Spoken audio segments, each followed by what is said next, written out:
अगर रूम्स बोल पाते तो गोदरेज एयर ही मांगते। रूप से चर्चा होने के बाद आज हम यहाँ पर आपको खुशी से ये बताना चाहते हैं और ये खुशखबरी देना चाहते हैं कि संसदीय बोर्ड की बैठक में जिसका नेतृत्व हमारे प्रधानमंत्री नरेंद्र मोदी जी की उपस्थिति में हुआ, उनके नेतृत्व में ये बैठक हुई।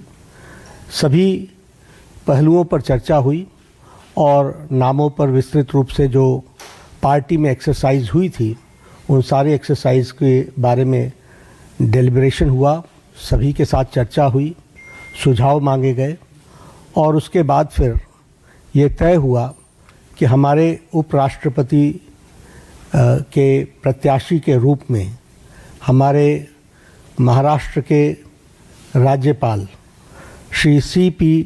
राधाकृष्णन जी, चंद्रपुरम पुन्नासामी राधाकृष्णन जी, उनको हम एनडीए का प्रत्याशी बनाएंगे और वो एनडीए के प्रत्याशी के रूप में रहेंगे।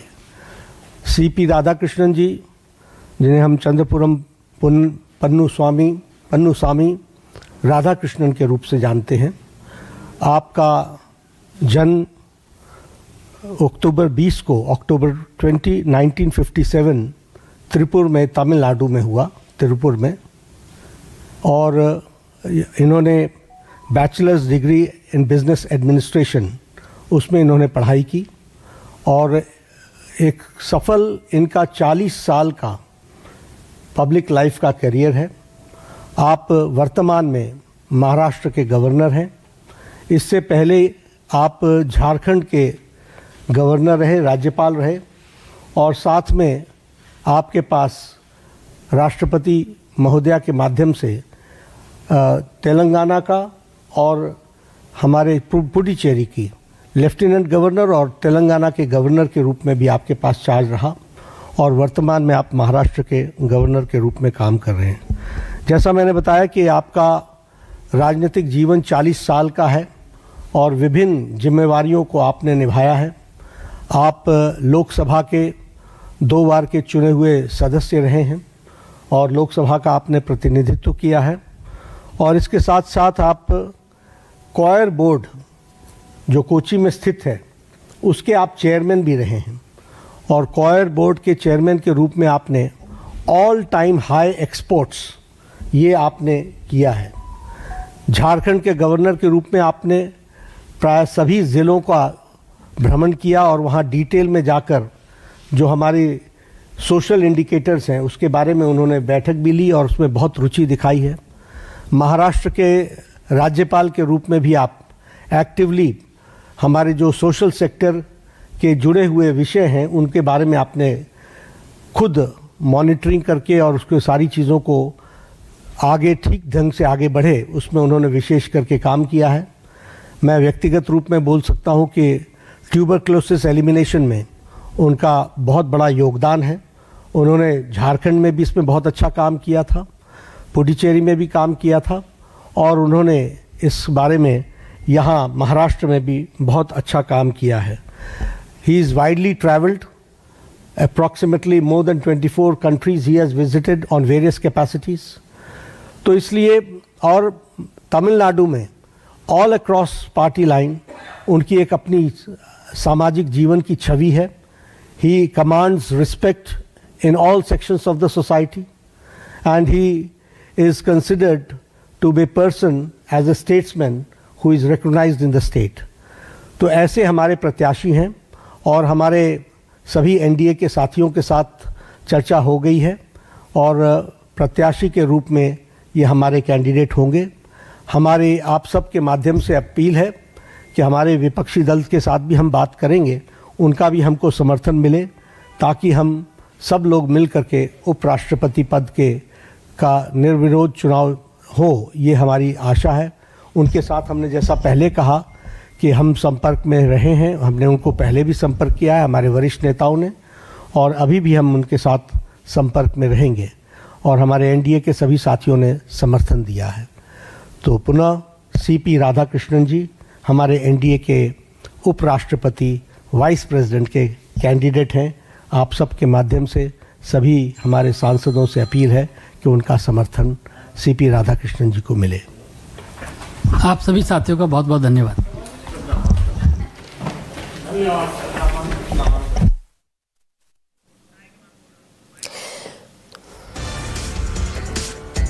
तो बड़ी खबर आपको बता दें, बीजेपी संसदीय बोर्ड की बैठक में जो बड़ा फैसला हुआ, महाराष्ट्र के फिलहाल जो राज्यपाल हैं सीपी राधाकृष्णन, उनको बतौर प्रत्याशी उपराष्ट्रपति पद के उम्मीदवार के रूप में एनडीए ने चयनित किया है। सीपी राधाकृष्णन लंबे समय तक बीजेपी के सदस्य रह चुके हैं। कोयम्बटूर लोकसभा क्षेत्र से 2 बार के सांसद चुने जा चुके हैं। तमिलनाडु में इनफैक्ट बीजेपी के प्रदेश अध्यक्ष रह चुके हैं। लेकिन पार्टी लाइन से अलग हटकर उनकी छवि रही है, ये बताने में जेपी नड्डा ने ये बताने में उन्होंने वक्त नहीं लगाया। कारण ये भी क्योंकि उपराष्ट्रपति पद के उम्मीदवार हैं और एक बार फिर सदन को चलाने का जिम्मा होगा तो एक ऐसा व्यक्ति जिसकी छवि पार्टी लाइन से अलग हटकर है और इस जिम्मेदारी को वो बखूबी निभा सकते हैं, ये उन्होंने जरूर जोर देकर के फोकस करके बताया है। झारखंड के राज्यपाल पहले थे, इसके बाद महाराष्ट्र का लगभग 1 साल का उनका कार्यकाल हुआ है राज्यपाल के रूप में। उससे पहले झारखंड के राज्यपाल थे। 10 राज्यों केंद्र शासित प्रदेशों में जो पिछली बार तबादले हुए थे, जो हमने नियुक्तियां देखी थी, उनमें इनका चुनाव महाराष्ट्र के राज्यपाल के रूप में किया गया था। और अब उपराष्ट्रपति पद के उम्मीदवार एनडीए के और एनडीए के तमाम सहयोगी दलों के बीच उनके नाम पर मोहर लग चुकी है, एक समर्थन उनको मिल चुका है। मेरे साथ सुकेश रंजन इस वक्त जुड़ रहे हैं, हमारे सहयोगी, सीधा उनका रुख करती हूँ। सुकेश जी, सीपी राधाकृष्णन कैसा नाम नजर आता है धनखड़ के बाद? क्योंकि उनका नाम अगर सामने आ रहा है तो शायद ये भी एक कारण कि जेपी नड्डा ने ये जिक्र किया, पार्टी लाइन से अलग हटकर एक छवि है उनकी। देखिए, पुराने नेता हैं, जैसा कि उन्होंने बताया, 2 बार लोकसभा के सांसद रहे हैं, बीजेपी के सदस्य रहे हैं। पुराने नेता के तौर पर उनकी एक पहचान है, साफ छवि है। आपको मालूम है वो झारखंड के राज्यपाल थे, फिर बाद में अभी जो सर्व कर रहे हैं वो महाराष्ट्र के राज्यपाल के तौर पे सर्व कर रहे हैं।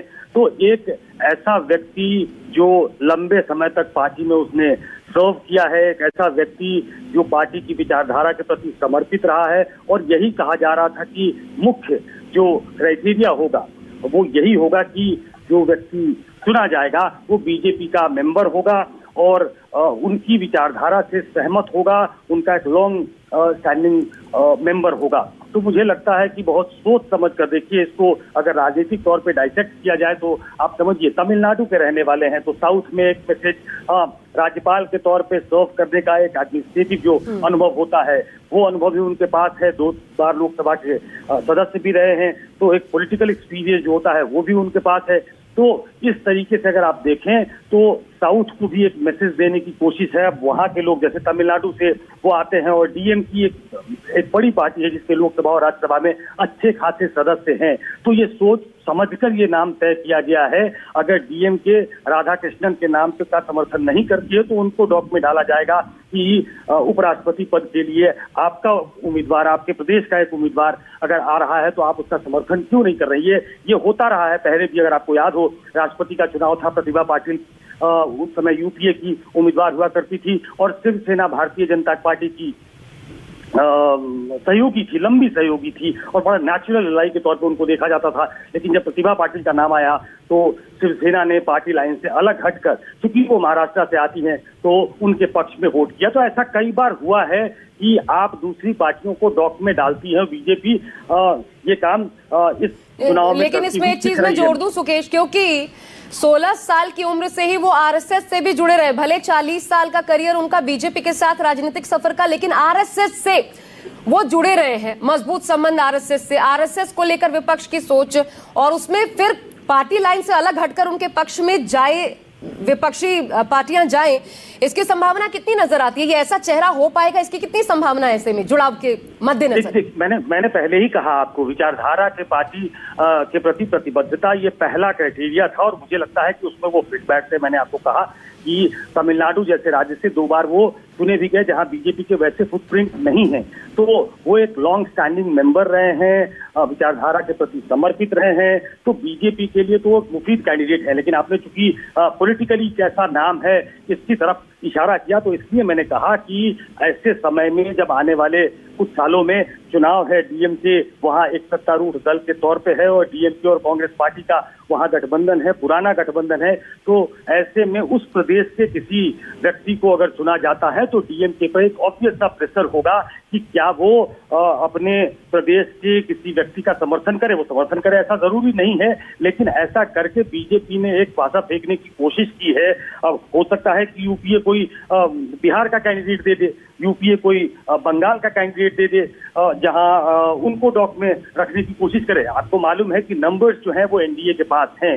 दोनों ही सदनों में आपको जानकारी है कि लोकसभा और राज्यसभा के सदस्य इसके लिए वोटिंग करते हैं। दोनों ही सदनों में बीजेपी और एनडीए का बहुमत है। तो ऐसे में ये जीत हार का मसला नहीं है। बीजेपी और एनडीए आराम से ये चुनाव जीतेगी, लेकिन क्या इसको इंटरेस्टिंग बनाने की कोशिश कर रही है भाजपा, और क्या इसको इंटरेस्टिंग बनाने की, रोचक बनाने की कोशिश करेगी यूपीए, और आज के दौर में उसको इंडिया ब्लॉक के नाम से जाना जा रहा है। तो ऐसा करेंगे क्या? इसके तहत ये देखा जा रहा है कि सीपी राधाकृष्णन का नाम बीजेपी के लिए सही तरीके से देखा जाए तो वो मुफीद नाम। शुक्रिया आपका सुकेश हमारे साथ जुड़ने के लिए। इस वक्त कुमार गौरव भी हमारे साथ जुड़ चुके हैं, सीधा उनका रुख कर रही हूँ। कुमार, एक और बात बताइए, क्योंकि इससे पहले एक जिम्मा, किरण रिजिजू भी उसमें शामिल थे, उनको मिला था एक जिम्मा की पार्टियों के बीच एक आम सहमति आप डेवलप कीजिए एक नाम को लेकर के कि हम कोई एक कैंडिडेट दे पाए, चुनाव की नौबत ना आए। क्या सीपी राधाकृष्णन के नाम को लेकर ऐसी कोई कोशिश हुई कि विपक्ष को साथ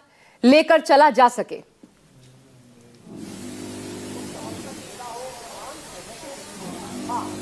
देखिए, बिल्कुल इस मुद्दे पे जरूर सरकार की तरफ से ये बात कही गई थी, खासकर संसदीय कार्य मंत्री की तरफ से। लेकिन जब नाम अभी आया है और अब से कुछ देर पहले ही एनडीए के साथियों के साथ इस नाम को लेकर डिस्कशन हुआ है, तो जाहिर तौर पे विपक्ष से इस मुद्दे पे अभी तक चर्चा नहीं हुई होगी, क्योंकि अब पार्लियामेंट्री बोर्ड ने यह तय किया है कि सीपी राधाकृष्णन उपराष्ट्रपति पद के कैंडिडेट होंगे। तो अब इस नाम को लेकर सरकार के जो मंत्री हैं, सरकार के जो नेता हैं, वो तमाम विपक्षी दलों के पास पहुंचेंगे। और ऐसी जब स्थिति होती है तो ऐसे में जाहिर तौर पे एक रूपता नहीं आ पाती, एक मत नहीं हो पाएगा सत्ता पक्ष और विपक्ष, ये तय मानकर चलिए। क्योंकि जब किसी नाम पे चर्चा कंसेंसस पे पहुंचने की बात होती है तो प्रयास ये होना चाहिए कि आप एक नाम को लेकर सत्ता पक्ष और विपक्ष के लोग बैठे और बातचीत करें। लेकिन जो स्थितियां, जो नाम अभी आई है, उसे अब लेकर विपक्ष के पास आप जाएंगे। देखिए, नंबर्स सरकार के पास हैं, एनडीए के पास है, इसमें कोई दो राय नहीं है। लोकसभा और राज्यसभा के सांसद जो होते हैं इसमें वोट डालते हैं, तो नंबर्स की कोई दिक्कत नहीं है। सीपी राधाकृष्णन जो एनडीए के नॉमिनी है वो आराम से चुनाव को जीत जाएंगे। लेकिन इस नाम पे सहमति बन पाएगी, इसकी संभावना काफी कम दिखती है। जाहिर तौर पे वैसे भी पार्टी बीजेपी ये चाहती थी कि जो डीपली रूटेड हो संगठन में, उसको इस बार बनाया जाए। चूंकि जगदीप धनखड़ के इस्तीफे के बाद ये एक बात सामने आई थी कि ऐसा व्यक्ति को बीपी पद का कैंडिडेट बनाया जाए जो कि संगठन में, और वैसा चेहरा क्या साबित होंगे राधाकृष्णन देखना होगा। लेकिन फिलहाल बहुत